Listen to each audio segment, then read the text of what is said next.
बिहार के एक छोटे से गांव में दो दोस्त रहा करते थे।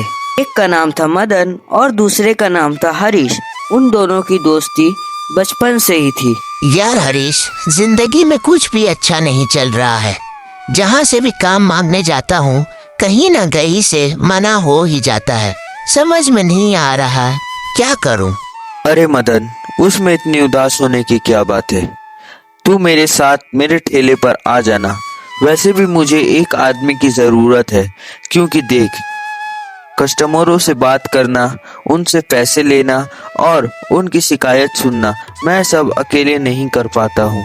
तू आ जाएगा तो मुझे भी थोड़ा ठीक लगेगा और धंधे में जितना भी लाभ होगा उसमें मैं तुम्हें थोड़ा दे दूंगा। तेरे ठेले पर? लेकिन मैं वहाँ क्या करूँगा? देख मदन, मेरे तंदूरी चिकन पूरे गांव में फेमस है और मेरे ठेले पर रोजाना बहुत ज्यादा भीड़ लगी रहती है और मैं अकेले अपना ठेला नहीं संभाल पाता हूँ। अगर तू आ जाएगा तो तू मेरी थोड़ी मदद भी कर देगा और मेरा हाथ भी बढ़ जाएगा और मैं तुझसे फ्री में काम नहीं कराऊंगा। पूरे दिन भर की मेहनत के पैसे मैं तुझे शाम में दे दूंगा। बोल, क्या बोलता है? पैसे मिलेंगे तो मैं कल से ही तेरे ठेले पर आ जाऊंगा। अगले दिन से मदन हरीश के ठेले में काम करने लगता है। तंदूरी चिकन की खुशबू पूरे गांव के लोगों को खींच लाती है। पूरे ठेले पर भीड़ लगी हुई थी। हरीश बहुत खुश था क्योंकि वो सोच रहा था अब मदन आ गया है, अब कोई भी कस्टमर वापस नहीं जाएगा और अब मेरा धंधा भी अच्छा चलेगा। अरे हरीश, आज तो कमाई ज्यादा हुई है लगता है। पूरे दिन ठेले पर बहुत ज्यादा भीड़ लगी हुई थी। हाँ, आज लगभग 3000 का धंधा हुआ है। आज दिन बहुत अच्छा था।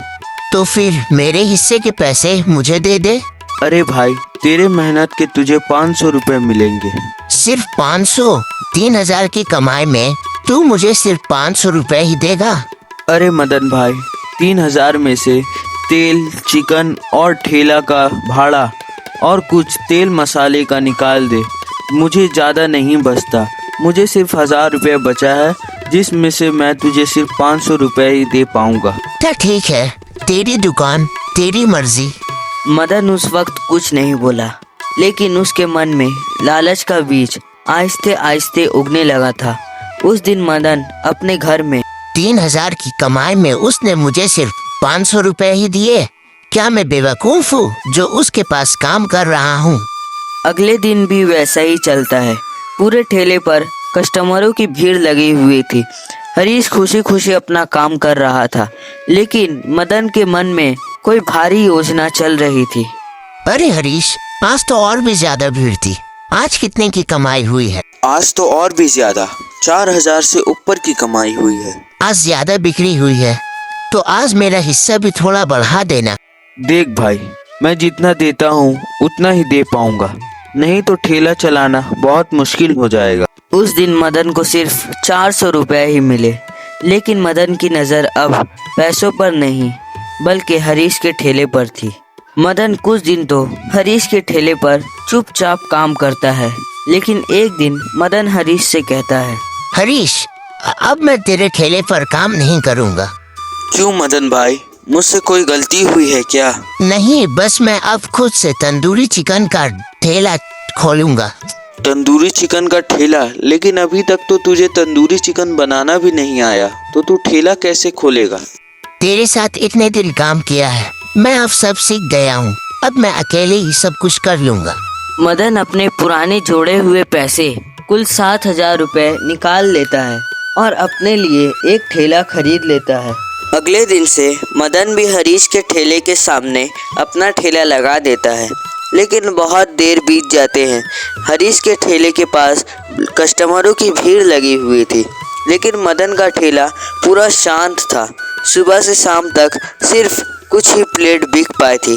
अब मदन को अपनी गलती का एहसास हो रहा था और वो कहता है, मुझे ऐसा नहीं करना चाहिए था। हरीश ने ही मुझे इस चीज को बनाना सिखाया और मुझे वो पैसे भी देता था, लेकिन मैंने उसके ठेले के सामने अपना ठेला लगा दिया है। अब मैं क्या करूं? जाता हूँ उससे माफी मांग लेता हूँ, वो मुझे माफ जरूर कर देगा।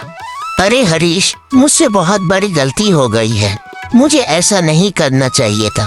प्लीज मुझे माफ कर दे और अपने साथ काम में रख ले। मैं जरूर अच्छी तरीके से काम करूँगा। अब तुझे मुझसे कोई शिकायत का मौका नहीं मिलेगा। अरे मदन भाई, कोई बात नहीं, ठीक है, इंसान से ही गलती होती है।